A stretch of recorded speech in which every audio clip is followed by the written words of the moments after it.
Good morning, everybody. It's 7 o'clock. Hitting President Putin where it hurts, or just a slap on the wrist. Is the West going far enough with its sanctions against Russia as it sends troops into eastern Ukraine? The Kremlin seems unperturbed, and many here say Boris Johnson isn't going far enough. All the while, the likelihood of war draws ever closer.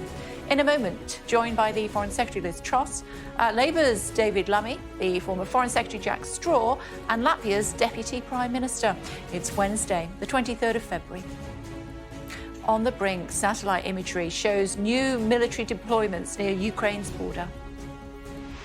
Hitting back, Western nations punish Russia with new sanctions and threaten to go further if Moscow attacks its neighbour. Who in the Lord's name does Putin think gives him the right to declare new so-called countries on territory that belong to his neighbors? Unease and defiance here in the Ukrainian city of Kharkiv, very close to the Russian border, amid mounting concern of a full-scale invasion. Prime Minister's question time. It's revealed that Boris Johnson will have completed his questionnaire about Downing Street parties under a police caution.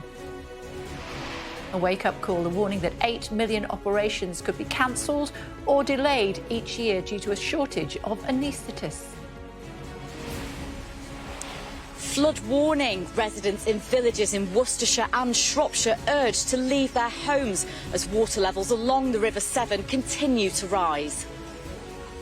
Also ahead, wherever you're watching us around the world this morning, feel the rhythm, feel the rhyme. They may not have won gold, but Jamaica's bobsled team have won over a new generation of fans. We'll catch up with two members of the team.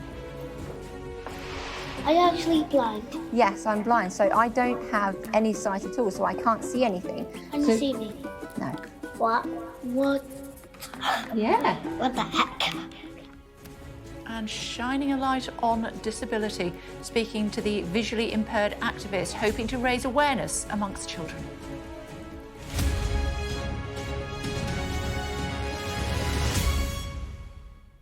Good morning, everyone. The standoff between Moscow and the West over Ukraine is ramping up.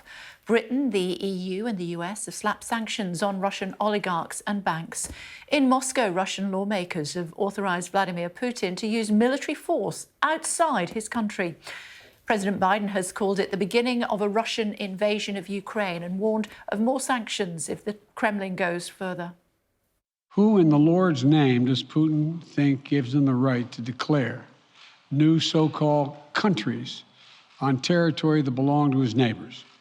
This is a flagrant violation of international law and demands a firm response from the international community.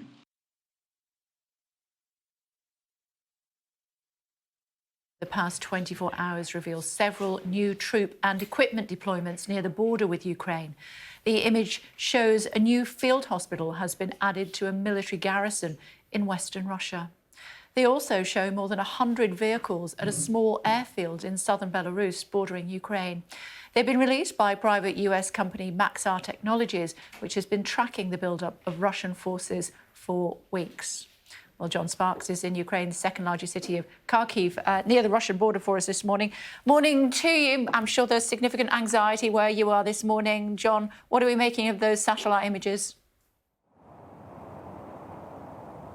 Yeah, I don't think that they will help the mood here. We've been here for a couple of days. We've noticed a real shift over the past couple of days, the development of a distinct feeling of unease about the prospects of a Russian invasion. The center of Kharkiv last night, people were singing popular patriotic songs and they were shouting sweary chants about Vladimir Putin. But we went and spoke to people afterwards, asked them about the Russian invasion, and people are thinking about it. They're thinking about what they would do personally. They've got plan A's, they've got plan B's, whether it is to fight, to resist, or to go and hide. But people really are thinking about it. It feels very real. And we've seen these commercial satellite photographs, 100 vehicles. We've got field hospitals, logistical support staff, tents for troops. That sort of thing really unnerves people here. And it comes at a time when the diplomatic track has basically ended. President Biden last night said, look, I'm still open to talks, but his Secretary of State has cancelled scheduled meetings with his opposite number, Sergei Lavrov. The French Foreign Minister has done exactly the same thing. He was supposed to meet Lavrov on Thursday as well. But at the moment, they can't really see the point of talking. They just don't have anything to talk about, and that is not good. Here in Ukraine, President Zelensky, he is under a whole lot of pressure. He has urged Ukrainians to keep a cool head. He has called up reservists here in Ukraine, but he hasn't triggered a full-scale mobilization yet. Still hoping that he can that the international community can avert a full-scale invasion, because the consequences are just too severe for Ukraine. OK, thank you. Foreign Secretary Liz Truss with us this morning. Morning to you. Very dire situation, as it has been over the last few days, ratcheting up all the time. What will the sanctions that you imposed yesterday achieve? Well, what has happened over the last few days is that President Putin has recognised two so-called independent republics in Ukraine. He has essentially violated Ukrainian sovereignty. That is why we have put together a strong response with our international allies, with the G7, to target key oligarchs close to Putin, to target banks, to put in territorial sanctions against those breakaway regions, as well as targeting those in the Russian parliament who voted for those regions to be recognised. We have not yet seen a full-scale invasion, but we are very clear that if President Putin escalates, we, the international community, will escalate our sanctions. OK, let's unpack that. What of what you've done already will that achieve? What it will achieve is inflicting pain on Vladimir Putin and his regime and the Russian economy. We've targeted key banks that fund the Russian military. We've targeted key oligarchs who are close friends of Vladimir Putin. And what this shows is that we are prepared to take tough measures. This is the toughest sanctions regime we've ever put in place against Russia, but it will go further if we see a full-scale invasion of Ukraine. And what we're doing, Kay, is working very closely with our allies like the Americans, the Europeans, so that Vladimir Putin cannot play divide and rule. We are completely united in the sanctions that we've chosen, and we will continue to escalate if Vladimir Putin mounts a full-scale invasion of Ukraine. So what do you say to those who say it's a pretty tepid first response, that many of the sanctions against these banks were already in place when Crimea was annexed by the US? The US sanctioned it when Crimea was annexed back in 2014. And the named individuals' mess, so what, is what some are saying? Well, these are very close friends of Vladimir Putin.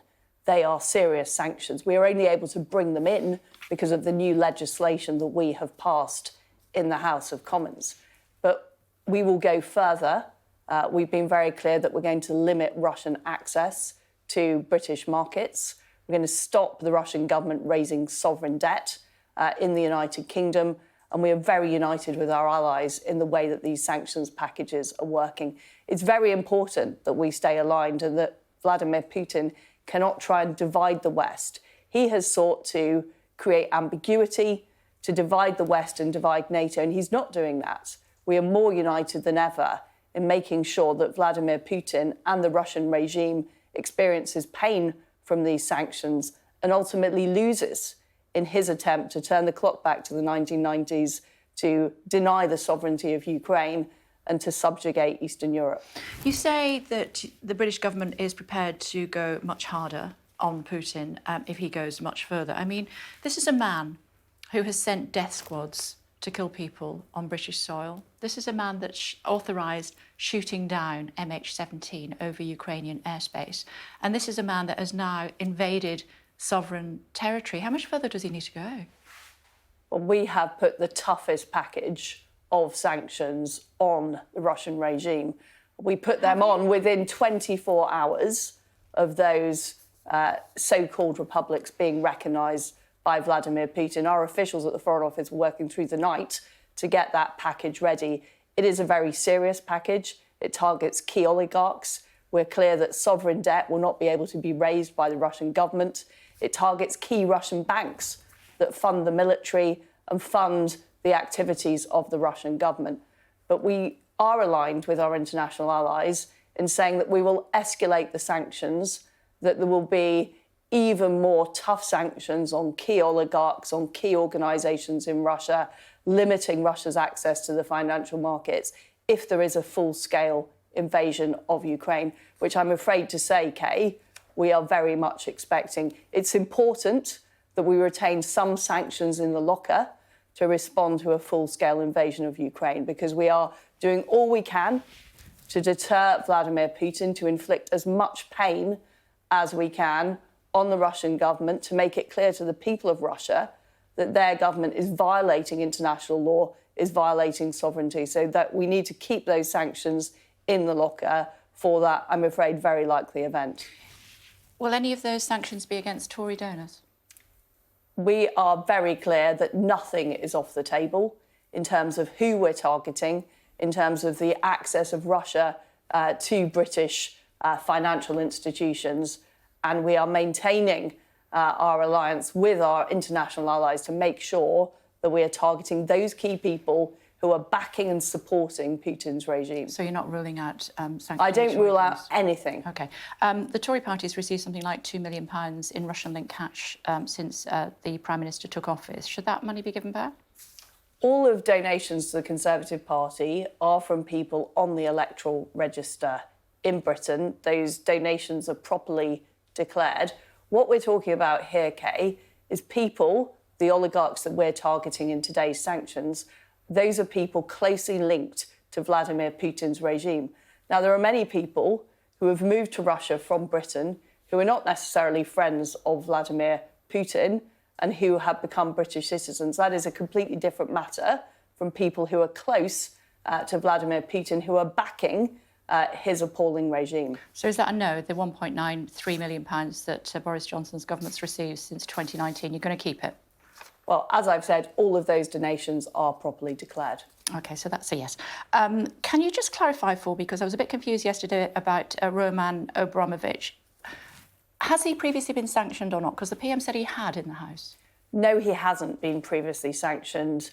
The PM misspoke in the House and the record will be corrected. OK, should he have been sanctioned? As I've said, I'm not going to go into details of what our future sanctions plans are, but nothing is off the table. Because he is, of course, on the Navalny list, isn't he, which is a list for the benefit of our viewers of 35 individuals compiled by Alexei Navalny, presently in prison, that he, in his opinion, and those that he represents, should be sanctioned. We have already targeted some of Putin's closest allies with the sanctions that we announced yesterday.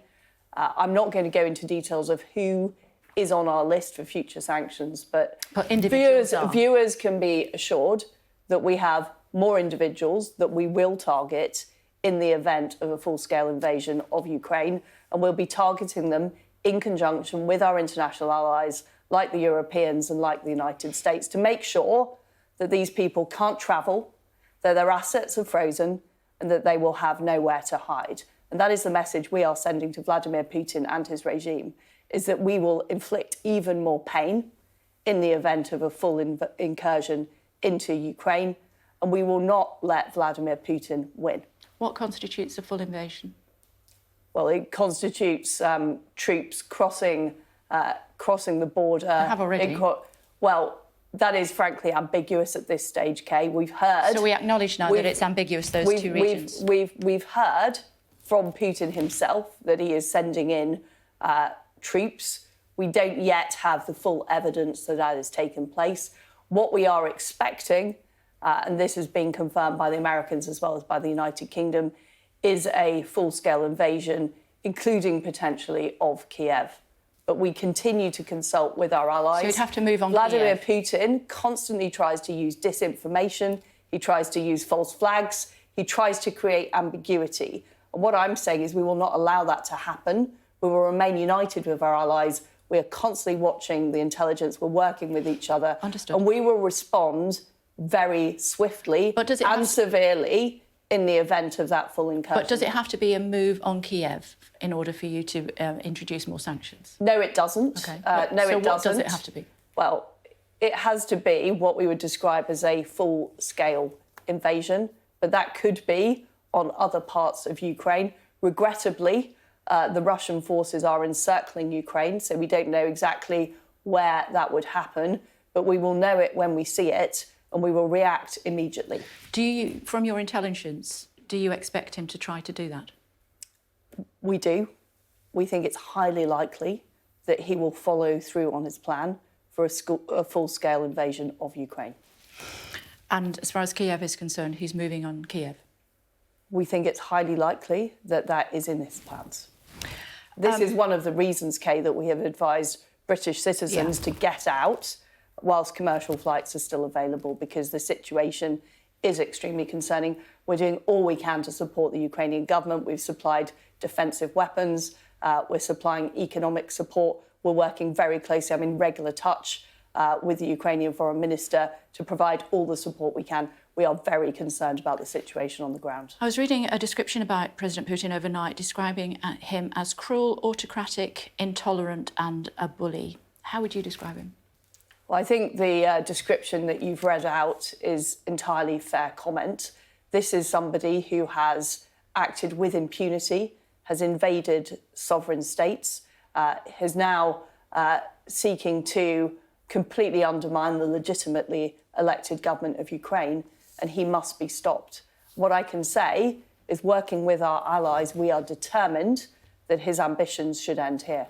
As far as Ofcom is concerned, with Russia Today, it's up to Ofcom whether Russia Today continues on with its licence or not, and the suggestions that it's spouting propaganda on behalf of the Kremlin. What should Ofcom do? Well, I think it is certainly true that it's spouting propaganda on behalf of the Kremlin, and one of the things the Kremlin does is use disinformation to try and sow discord in the West, and Russia Today is clearly part of that. It is an independent decision of Ofcom about licensing broadcasters. OK, and as far as Champions League final, should that be held in Russia or not? No, it shouldn't be. No negotiation, that's it? I'm very clear it shouldn't be. And the British team shouldn't go if it is? Well, I don't have any control as Foreign Secretary over the British football team. But I'm sure they might seek your guidance. But maybe the Scots will get there as well, I don't know. Well, unlikely, but sorry, if well, you're watching us in Scotland what I'm saying, Kay, is that the way that Russia is behaving, we should not be in any way seen to condone that behaviour. We must condemn it, absolutely. Okay. We are in real danger at present of a full-scale invasion on Ukraine, and all we can do to disassociate ourselves from Russia and this appalling regime, we should do now. And here comes a question about the PM. Before I let you go, he's been questioned under caution. If he's found to have broken the law, should he resign? The PM is completely cooperating with the police inquiries that are taking place. I support the PM 100%. Even if he's broken the law? I think he's doing a fantastic job, and we have to allow those police inquiries to continue. I can't comment on an ongoing investigation. So James cleverly said that, he works for you actually, he said that if he has broken the law, doesn't matter, he's a good Prime Minister, he should carry on. I'm not going to comment on hypothetical questions, but I completely agree with James. He is a good Prime Minister. He's doing a fantastic job. We need to let him get on and do the job. It's good to talk to you. Thank you very much indeed, Foreign Secretary. Thank you. Bear with us a second. The Ukraine crisis is dominating the front pages again this morning, as you would anticipate. The Eye says President Putin has taken Europe to the brink of war. In the Telegraph, the US President Joe Biden says Russia has already started to invade Ukraine and is preparing to advance deeper, into the country. The Mail goes with Joe Biden describing Vladimir Putin as twisted and ready for bloodshed. The West imposes sanctions as Biden warns of war, is the lead for The Times. And the FT shows Russia tanks on the border with Ukraine and says Vladimir Putin backs separatist claims for the whole of the Donbass region. And The Guardian says the threat of war is growing. Still to come on the programme for you this morning, we'll get the views of the former Foreign Secretary Jack Straw on the crisis in Ukraine. We'll speak to the World Health Organization's Special Envoy for COVID-19, that's Dr. David Nabarro, as England prepares to live with COVID from tomorrow. And we'll hear from Labour's Shadow Foreign Secretary David Lammy, who says the sanctions against Russia should go further. Meantime, what are the Europeans going to do about it? Or Laura standing by for us in Brussels this morning. Laura, we've seen that the Germans have acted, at least for now, as far as the gas pipeline is concerned. What else do we know? Yeah, morning, Kay. Yes, certainly we saw this tough set of measures, perhaps surprisingly tough, coming out of the EU, and surprisingly swiftly as well they decided this. So the EU is going to target 27 individuals and organisations, including banks. It's going to target 351 members of Russia's lower house. It's going to restrict Russia's access to capital markets, i.e. Russia's ability to raise money, to borrow money. But as you say, the biggest announcement came earlier on when the German Chancellor announced the suspension of Nord Stream 2, that gas pipeline running between Russia and Germany. It's a huge step. It'll come at a big cost to Germany, but it is a very significant moment, and it sends out a very, very clear and significant message to President Putin. Now, all of the EU measures will have to be officially signed off today, but that is expected to happen by this afternoon. Make no mistake, though, this is the EU acting swiftly, acting together, and acting very much in line with other world leaders. And I think, like other world leaders, the EU sees this very much as only a first step of measures. And should Russia, should Putin escalate the situation in Ukraine, then I think, like the rest of the world, the EU is very much ready and expecting to escalate its package of sanctions too. OK, thank you. NHS will be forced to cancel or delay around 8 million operations every year by 2040 if a shortage of anaesthetists is not tackled. Milena standing by for us now. Hello to you, issued in the newsroom this morning. Hi, Milena, tell us more. Morning, Kay. Well, the Royal College of Anaesthetists has warned that it is going to be a workplace time bomb. They warn that the profession is facing a perfect storm of a limited number of training places, poor retention of staff, as well as an ageing workforce with about 39% of all anaesthetists closing in on their retirement age. Now, in a report published today, they warn that a current shortage of at least 1,400 staff across the UK is leading to around 1 million operations a year not being able to take place. And what's worse, the shortfall of anaesthetists could reach 11,300 by 2040, and that means around 8.25 million operations won't be able to take place due to lack of staff. Now, this could all seriously hamper the efforts to clear that elective care backlog in the NHS, which stands at 6.1 million currently just in England. So the Royal College is asking the government to fund an additional 100 training places each year. They also say there needs to be better communication around career progression when it comes to that type of specialism, so more young people could be enticed into the profession. And they say if this is not done, then patient care will seriously suffer. There will also be an impact on the mental health of the current anaesthetists, who are already so very much stretched. OK, Milena, thank you. Major incidents have been declared in Shropshire and Worcestershire overnight as water levels along the River Severn continue to rise. 2 severe flood warnings remain in place, signalling a danger to life. Let's find out more, should we? Katie is in Burley in Worcestershire for us. Katie, good morning. It looks as though those flood defences are holding, at least for now. Good morning, Kay. Well, unfortunately, just in the past hour or so, the water has started to creep over the top of the barriers here in Burley. You can see how bad the flooding already is. The water levels are above 5 metres here, and they are continuing to rise. Now, just behind me, you can see those blue barriers, the temporary flood defences that were put in place by the Environment Agency. As you say, they're just not holding anymore.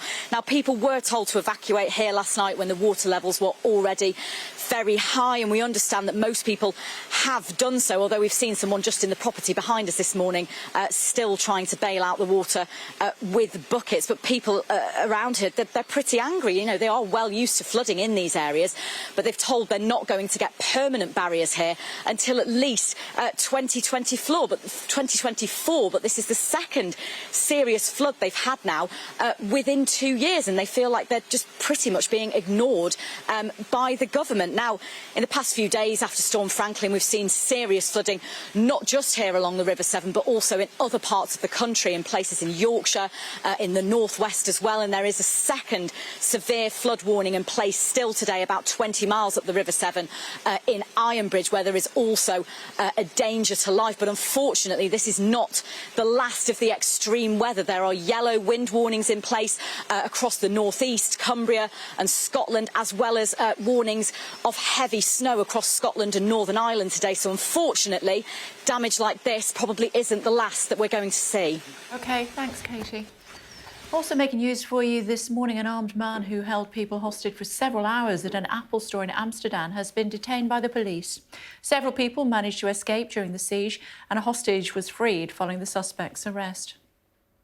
The three men who murdered Ahmaud Arbery in the US state of Georgia have been convicted of federal hate crimes after a jury decided the attack had been racially aggravated. All three had initially pleaded not guilty, insisting that they'd chased and killed Ahmaud, thinking he was a burglar. He had been out jogging when he was shot dead. Britain's biggest housing charity Shelter is warning thousands of renters could be evicted. Sky News has learned that at least 4 households a day are being evicted by councils due to rent arrears. A new study suggests that a cheap blood test could save the lives of thousands of heart attack patients. The British Heart Foundation says the quick test can help doctors to spot people at high risk of death following a suspected attack. In a galaxy not so far away from a dilapidated doghouse that survived a hit from a meteorite to a chunk of Mars, Christie's is hosting a space auction for wealthy collectors. Items are expected to sell for as much as $800,000 and will include meteorites containing the oldest matter humankind can touch, according to the auction house. There we go. Quick look at the weather.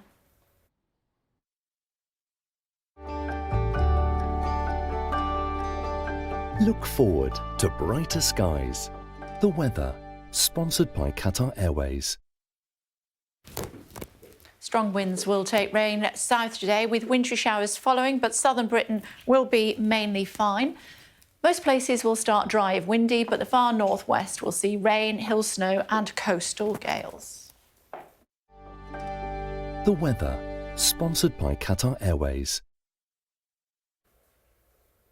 Now, you'll remember, of course, that yesterday's date was a palindrome, reading the same forwards as it does backwards and also mirrored. Well, take a look at this. Scottish meteorologist Scott Duncan recorded a toasty 22 degrees in Spain at 22 minutes and 22 seconds past 2 on the 22nd of the 2nd, 2022. It's just a shame it wasn't recorded in Timbuktu. I didn't write that. I didn't write that. Now, here's a face you might recognise from yesterday's show in the Daily Telegraph. Hero RAF sniffer dog. There he is, Hertz. The first in history to detect electronic devices. Yesterday received the animal equivalent of the Victoria Cross for his services to Afghanistan. And if you saw him on with one of my peers on a different channel yesterday, his owner was being interviewed, and we have what we call a fluffy mic, so we can hear better, and they put the fluffy thing on to protect it from the wind. Kept pulling it off during the interview. I don't know whether he thought it was a cat or whatever he thought it was, but every time they put it back on, he tore it off again. Still got that puppy feeling in him. Now, is this a picture of Mars in the Times? No, it's New Mexico. Stunning image, aptly named Alien Throne, won the People's Choice Award at Greenwich's Royal Observatory Anatomy Photographer of the Year competition, which is fabulous. And truly crazy paving in The Guardian. This is the largest Roman mosaic found in London for 50 years. It's found on a construction site. Experts described it as a once-in-a-lifetime find in the shadow of the Shard. Coming up, we're going to be speaking to the former Foreign Secretary Jack Straw about the situation in Ukraine and also Britain's response. What should we do next? All of that to come in just a moment. Hello everyone, our top stories for you this morning. It's been revealed that Boris Johnson will have completed his questionnaire about Downing Street parties under a police caution. Major incidents have been declared in Shropshire and Worcestershire as water levels along the River Severn continue to rise due to Storm Franklin. And satellite imagery shows new military deployments near Ukraine's border as Western nations hit Russia with new sanctions. Well, a short while ago, the Foreign Secretary Liz Truss told me Britain and its allies are expecting a full-scale invasion of Ukraine, and if that happens, the UK will step up its response further. What it will achieve is inflicting pain on Vladimir Putin and his regime and the Russian economy. We've targeted key banks that fund the Russian military. We've targeted key oligarchs who are close friends of Vladimir Putin. And what this shows is that we are prepared to take tough measures. This is the toughest sanctions regime we've ever put in place against Russia, but it will go further if we see a full-scale invasion of Ukraine. Tamara's here. Glad to see you got the memo. So where does that leave us? Well, look, the reaction to Boris Johnson's announcement of sanctions yesterday was much more critical than I think Downing Street expected. After all this rhetoric about Boris Johnson saying this is a full-scale invasion, Vladimir Putin must not succeed, we must see him fail, when he announced 3 individuals close to Vladimir Putin and 5 of the smaller Russian banks would be sanctioned, the reaction not just from opposition politicians who call this limp leadership, thin gruel, but also from Conservatives. There's a growing number of Conservative MPs who are very concerned about the way that about the way Vladimir Putin has been behaving and have been increasingly vocal, including people like Ian Duncan-Smith, the former Conservative leader, saying, look, we shouldn't do the sanctions in a first barrage and then a second one if they extend beyond eastern Ukraine. They should feel the full force now. And although Liz Truss was saying that these sanctions, she believes, will inflict pain, she made clear that it's highly likely that the offensive will continue and that more sanctions will follow. Although actually, as the debate went on late into the night last night, it became obvious that in order to go further in the way she has been suggesting, for example, sanctioning members of the Duma, the Russian parliament, with asset freezes and so on, you would need more legislation than we've already got. So that might take a little while to get going. So perhaps that's the reason for the delay. But certainly the reaction from MPs was, we need to do more. OK. Tomorrow's take, 9 o'clock. Looking forward to it. Thank you. Wonder what a former Foreign Secretary in the form of Jack Straw would do about Putin at the moment. He joins us now. Hello to you, Mr. Straw. Always good to hear from you. Thank you very much indeed for joining us this morning. You know the man. How would you describe Putin? Well, I knew him really 20 years ago and 15 years ago. And what's striking about him is that the longer he's been in power, the more authoritarian he's become. I mean, that's not unusual. It's a good reason for having a proper democracy and changing your leaders, because even in the position which I held, after 12, 13 years, you became extremely comfortable with the fact that you were in power and nobody else was. So he's very authoritarian, very autocratic. And whereas 15, 20 years ago, there was a higher degree of plurality in Russia. He's, as we know from the killing of his opponents, he's strengthened his grip on the state there. He's also, although he started as a KGB operative for a communist regime, he's basically a Russian nationalist and strong, with very strong ties to the Russian Orthodox Church, which is also about, as well as Christianity and their faith, about reinforcing Russia's particular sense of nationalism. So, and from their point of view, they feel that the West has taken too much from Russia and they want it back. And this is what partly what this argument is about. But when you get somebody who's been in power for this long with this much individual power, then when they take things personally, they can take it out on whole countries like Ukraine. So that's what I think about Russia. As for the West's reaction, and particularly Boris Johnson's reaction, I mean, if he thinks these sanctions on 3 individuals and 5 medium-sized banks is going to fail in as he said, I think he's mistaken. It would require, I think, much greater international effort from the United Kingdom government to put real and serious pressure on Russia. And what I don't understand, I listened to Liz Truss the current Foreign Secretary there, is why they are not bringing forward further sanctions. And critically, why they're not getting legislation through. They promised legislation, the Foreign Assets Bill, Overseas Assets Bill, to better regulate people from abroad, particularly Russians, who were laundering their funds through London. It's been delayed and delayed. Now, the reason for this will be, I used to be in charge of the legislative programme of the last Labour government for a year, is that there will be other people saying, well, why are we bothering to do this? This is likely to offend our friends who are making donations to the Conservative Party. So they really need to come forward with this legislation very quickly. Otherwise, picking up what your correspondents just said, even if they want to take action, they won't be able to. Although the Foreign Secretary did make the point that nothing was off the table and sanctions against those that, even those that donate to the Conservative Party, could well happen in the fullness of time, depending on what President Putin does next. Do you think he ever had any intention of a diplomatic solution? Yes, I think he probably did, provided it was a solution which he wanted, if you see what I mean. I mean, what he's done so far is gained the attention of the world, for sure, because if a country which is economically relatively weak, but with very big military force and nuclear weapons, like Russia, moves troops, 150,000 troops onto somebody else's border, then of course the world will take notice. And he was, I think, hoping that what you get from this is instability in the Ukraine, which he's trying to stir up, along with an agreement by Europe and the America that in those circumstances would Ukraine be allowed to join NATO. Pretty extraordinary demand to make. Anyway, but I think that's so. I'm from how I see it is that he sort of saw it as a win-win thing. He'd try the diplomacy, and if that would achieve what he wanted without the use of military force, then fine. But otherwise, he'd start using military force. OK, what do you think would make a difference for Putin?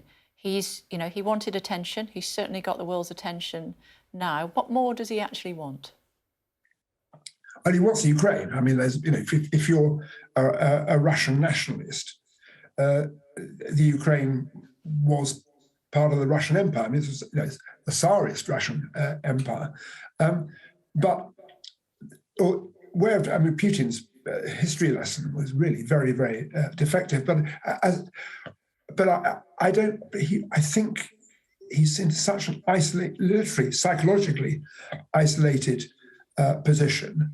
You saw him having this so-called cabinet meeting, extraordinary event, where he sits in a little cubicle on one side of a huge room in the Kremlin, and his main advisors sit about 50 yards away on the other side and keep trooping to a podium, to a microphone. So I think he is very isolated. I think he wants to win, and he wants to work out a way in which he can win. That, I think, is certainly going to include acceptance that these two small regions, but important ones, in the east of the Ukraine are Russian for all purposes. Now, that's going to be, if it's just the areas which the Russian-backed rebels control, that's one thing. But if it's the actual proper formal boundaries of those two regions, then that would cause, I think, immense problems. But you want to carry on until he feels he's winning. Now, this is why the British government really do need to think again about their weak-willed sanctions. I mean, 3 banks, 3 individuals and 5 banks is not a way of dealing with this. And Liz Truss says nothing's off the table. Well, you can always say that's something free. What they need to do is, like today, because it's been drafted, is bring forward the legislation to control these overseas entities and who are laundering their money. That's the first thing they should do. Okay. We are out of time, but I just wanted to ask you very quickly. We know that there was such a kerfuffle maybe 2 decades ago now, when your Prime Minister was potentially going to be interviewed under caution by the police. Of course, he wasn't. We are being told that overnight the questionnaire that our present Prime Minister has had to complete was under caution. What happens next? Well, I mean, formally, it's a very unusual thing to happen. And certainly, as you remind me, when there was this so-called cash for honours thing going on, in the early 2000s, Tony Blair was indeed interviewed, but not under caution, and quite correctly.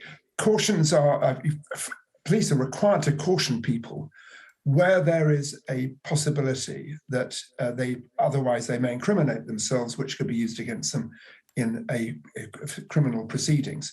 So it's serious. I mean, it doesn't prove anything else other than that. Where do you go from there? Well, the police, I think, will be extremely anxious to ensure they followed the correct procedures.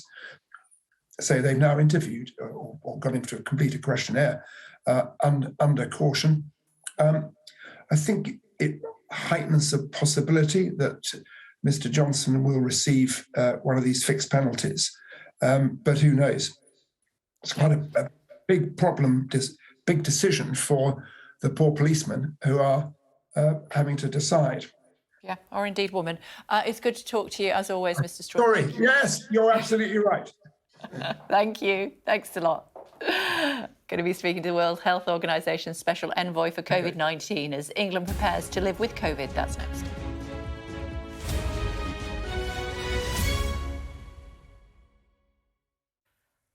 And again, England's remaining COVID restrictions are being lifted from tomorrow, including the legal requirement to self-isolate. The World Health Organization's special envoy for COVID-19, that's Dr. David Nabarro, is with us now. Hello to you, Doctor. It's always great to see you. Thank you for joining us. Has the government gone too far in lifting all of these restrictions? I think that actually I'm quite impressed by really what's happening, because there is real stress on continued prudence in the face of the virus, and that is what's going to be needed to live with the COVID and prevent it from coming back and causing trouble. It's going to be a bumpy journey moving from where we were to where we need to be. And I do urge everybody to remember that this virus is still around. It can surge, sometimes dramatically. So do what you can to prevent transmitting it to others, especially if you feel unwell. If you're not required to isolate, I still encourage you to do so. I also encourage you to protect people who are at risk, older people and people with diseases. But perhaps most importantly, because this virus surges, do prepare for the probability that it will surge again. But overall, we have to get on with life. We have to live with it. And perhaps we do have to learn to do it without restrictions from on high. We've just got to do it working amongst ourselves. And what about dropping testing? Is that a good idea? Well, I must say that I've believed in the British approach to testing being really right at the front end of what needs to be done.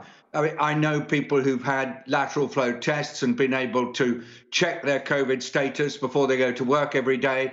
People who've used their COVID checks to see whether they're infected before they go to social events. And it really has been useful at reducing the risk. So I do hope that people can still access tests, and that those who really need them and can't afford them will not be prevented from doing so. If we don't have testing, how do you find new variants? That's very difficult. I think that one of the good pieces of news that I read from the UK is that there is a plan to continue the surveillance systems that have been used to pick up new variants. And you can't actually check for a variant on lateral flow testing. But if you've got a well-organized set of laboratories that are doing further analysis of test samples from people around the country, that helps you pick them up. So, yes, testing. I mean, if there's not testing, it's very difficult to take the UK strategy to its limits. And I suppose I'm hopeful that the people who can't afford tests will still be able to get them. But People are not going to go for a PCR test, are they, unless they think that they have got COVID? And the way to have done that previously was with these lateral flow tests. So the only way, I'm guessing, that we'll pick it up is through random testing for people who are travelling. I think it will be random testing for people who are travelling. It'll be more people coming into hospital in a particular area and picked up with their COVID there. It may be GPs sounding the alarm because they see more people being ill in their surgeries, or it may be just a lot of absenteeism for people, because you do still feel pretty rotten when you get COVID. So absenteeism in schools or in workplaces. Without testing of the kind that Britain has had, it's much harder. You know, the virus is the problem, people are the solution. If you want to solve the problem, you need to know where the virus is. And so your question about free testing, I know it's government policy, but my approach would be to try to keep the tests being available, particularly for those who can't afford them, particularly for those who are at risk, like security staff, people working in public transport, and of course, health workers. And what would you do about passenger locator forms, Doctor? I mean, they've been a pain at the best of times for people, and it's been questionable how effective they have been. And yet, despite all of the other sanctions and regulations being lifted, restrictions, they're still in place. Yes, I noticed that too. You use passenger locator forms in case there is a person with COVID picked up on a flight and you want to find the other passengers to get hold of them quickly. They're quite a useful part of the process of tracing where people are when they're ill. I'd certainly expect them to continue, but that's why I also favour maintaining capacity for contact tracing when you do get a cluster of cases.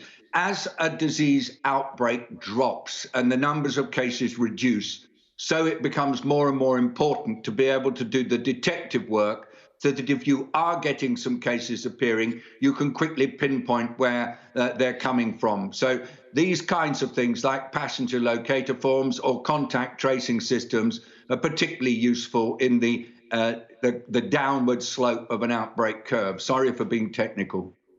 That's okay, but I mean, we'd only know if there was a cluster of cases if people were poorly enough to either go to the doctor or to find themselves in hospital. Is that not right? That's right. So there are parts of what's happening in not just the UK, but in many countries that are leaving me wondering a bit why they're making these decisions. The basic situation is that as you emerge from a nasty pandemic or outbreak, the emergence is always bumpy. It's always difficult. And people are incredibly frustrated and want to get on with their lives. Governments want to get people moving forward and the economic recovery in place. But it's during that time that you really do need to know what's going on. So I suppose if I had a magic wand and I wasn't worried about what the Treasury would say, I would try to maintain things like free testing just through this period until the number of cases really is down. Because if you don't know where the virus is, if you don't know who's ill, if you don't know which parts of the country have got surges, it's super difficult for people to make informed choices, which is what I understand the UK government and other European governments are asking their people to do. OK, our fondest regards to the grandchildren. Thank you so much for taking the time. Oh, thank you, as always, and best wishes to you and to viewers. Fantastic to be in contact again. Lovely. We'll speak to you again soon. Thank you very much indeed, Thank you, Doctor. Kay. Thank you. Thank you. Quick look at the weather.